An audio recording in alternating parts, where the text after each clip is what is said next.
E vamos falar agora sobre os direitos e religião. O papel da liberdade de religião ou crença no alcance dos objetivos do desenvolvimento sustentável.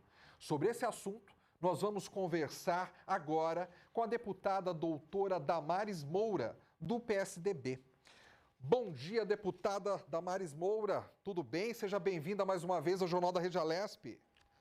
Olá, bom dia. Eu que agradeço estas ricas oportunidades que temos de conversarmos aqui sobre temas que são relevantes para a sociedade. E eu aproveito, então, para cumprimentar todos os nossos ouvintes e telespectadores. Deputada, por gentileza, explique para a gente, para o nosso público espectador, o que é um encontro de pesquisa sobre direito e religião, do qual a senhora participou recentemente. Bem, em virtude do avanço que a liberdade religiosa ele tem tido aqui no estado de São Paulo, chamou a atenção de outras entidades, especialmente a aprovação da Lei Estadual de Liberdade Religiosa, que é a primeira legislação do Brasil sobre este tema. E desta forma, no dia de ontem, nós fomos convidados a apresentar um trabalho, na verdade, de natureza acadêmica, não é? Sobre a liberdade religiosa, a frente parlamentar que nós criamos na Assembleia Legislativa em defesa da liberdade religiosa e a lei estadual no 7º encontro de pesquisa sobre direito e religião. Quem realiza anualmente estes encontros?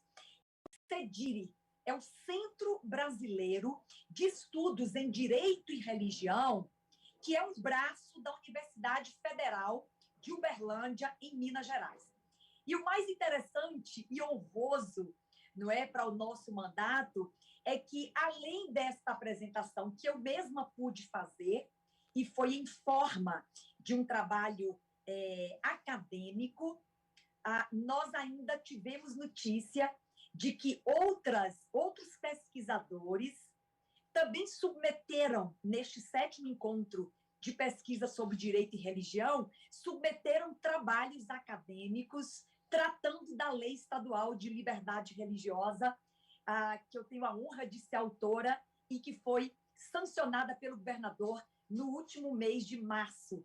Não é? Portanto, nós nos sentimos bastante recompensados porque é um trabalho que está sendo didático, porque também é a intenção de que uma legislação dessa natureza, que consagra, não é, de forma muito clara o exercício de um direito fundamental, que ela seja multiplicada, não é, por outros estados da federação, outros municípios. Nós desejamos que este tema realmente ganhe o lugar que ele merece estar, porque, afinal, estamos falando de sentimento religioso e esse que é tão caro à dignidade das pessoas. E eu imagino, deputada, que para a senhora é um orgulho, né, de ver um projeto que nasceu no seu gabinete, que virou lei e que agora outros estados acabam pegando ele como parâmetro para criar algo similares, adaptar, obviamente, a realidade de cada estado, mas que consiga multiplicar esse conhecimento. Agora, qual que foi a tônica do evento? O que tanto foi discutido lá? Explique isso para a gente, por gentileza. Bem, este é um evento já bastante tradicional da Universidade Federal de Uberlândia, que tem este centro brasileiro de estudos e pesquisas sobre direito e religião. Então, eles estão aí numa jornada de eventos que, por exemplo, iniciou no dia 4 de maio com a realização de um seminário ibero-americano. Então, foram convidadas autoridades em direito e religião de várias partes do mundo, não é, para se apresentarem neste evento de abertura, que foi um simpósio ibero-americano de direito e religião, e, na sequência, eles passaram a desenvolver diariamente painéis para a apresentação de trabalhos acadêmicos vindos de todas as partes do Brasil, neste esforço de tornar direito e religião, dois temas também objeto da academia, objeto de pesquisa, objeto de debates, e também estão realizando, porque o evento segue, ontem foi uma das etapas, onde pude fazer a apresentação do nosso trabalho em defesa da liberdade religiosa aqui na Assembleia Legislativa, foi um case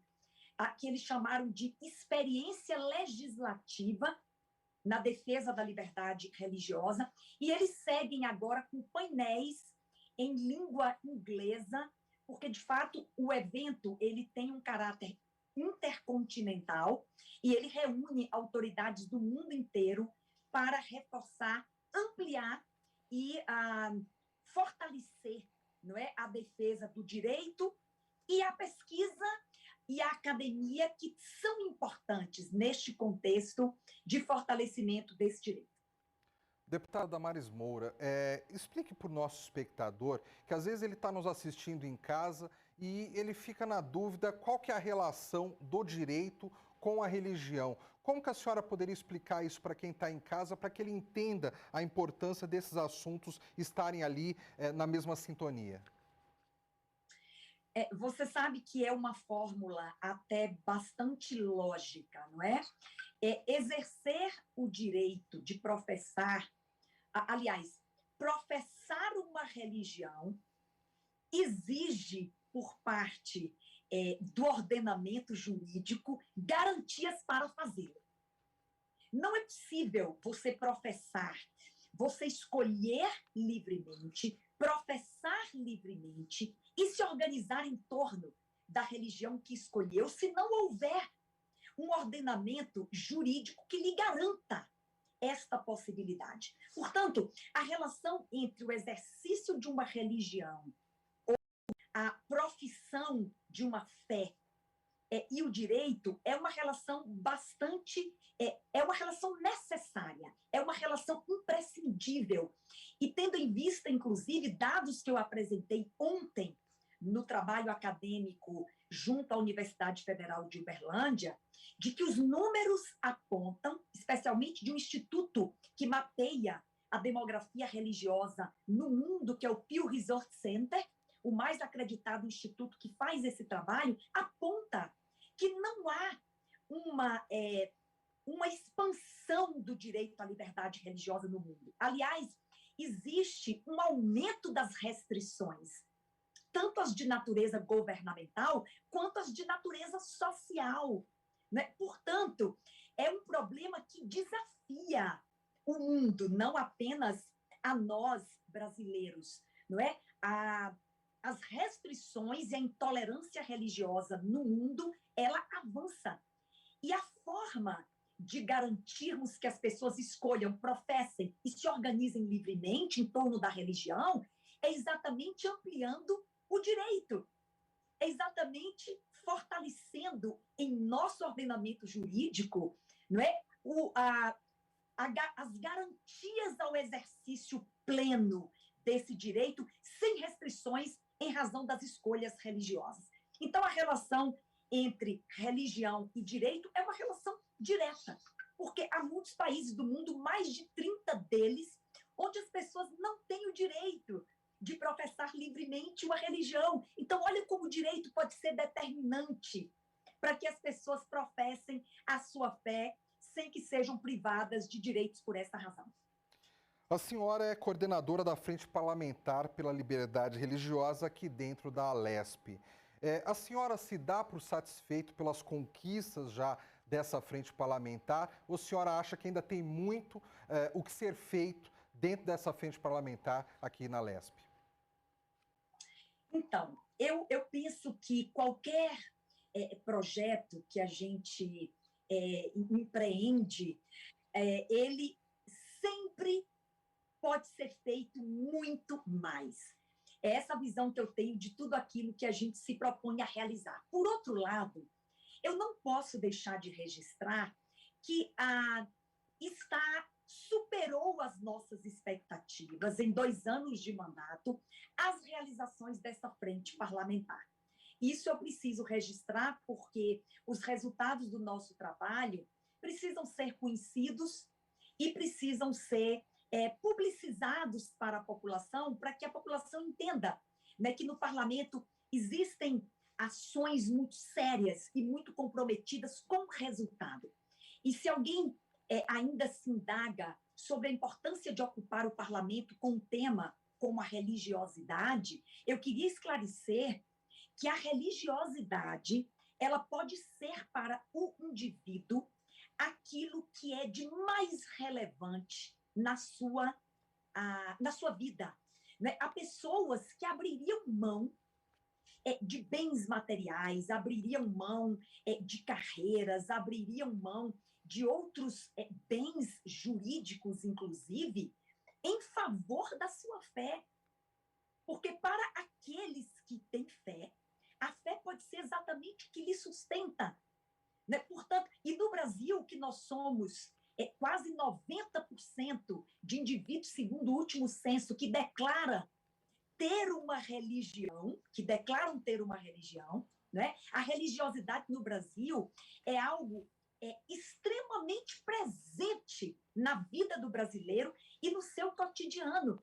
Por isso que, para nós garantirmos que a religiosidade das pessoas seja exercida na sua plenitude, sem privação e restrições, é para o Brasil um elemento de importância, às vezes fundamental para a vida das pessoas. Então, essa frente parlamentar, em 2 anos, ela conseguiu trabalhar 4 pilares que já avançaram com resultados, que é o pilar da captação de dados ou canal de denúncia da intolerância religiosa no Estado, o pilar da construção de políticas públicas que nós já estamos indicando ao governo do Estado em breve para combater a intolerância religiosa, especialmente nas escolas, não é? O pilar da criação de legislação, e deste já nasceu 2 legislações aprovadas e sancionadas, que foi o direito à liberdade religiosa na pandemia, e agora a Lei Estadual de Liberdade Religiosa, que é a primeira do Brasil, com 73 artigos, ampla e inclusiva, e o pilar, finalmente, da capacitação. Porque a frente parlamentar se pretende educativa, no sentido de tornar aptas pessoas que já são ativistas, ou juristas, ou líderes religiosos da sociedade civil, para defenderem este direito com adequação, com conteúdo próprio, legítimo, para a boa defesa da liberdade religiosa, sem equívocos e sem criar outros ambientes de intolerância, porque a defesa da liberdade religiosa feita de forma inadequada pode também gerar intolerâncias. Deputada doutora Damares Moura, muito obrigado mais uma vez pela sua participação aqui no Jornal da Rede Alesp. Eu que agradeço a oportunidade, parabéns a todos vocês da Rede Alesp, que sempre trazem conteúdos tão ricos e necessários para que a nossa população tome conhecimento das ações do parlamento e o que acontece em nosso estado e no Brasil. Muito obrigada, um abraço também aos nossos ouvintes e telespectadores. Bom dia, boa tarde, deputada.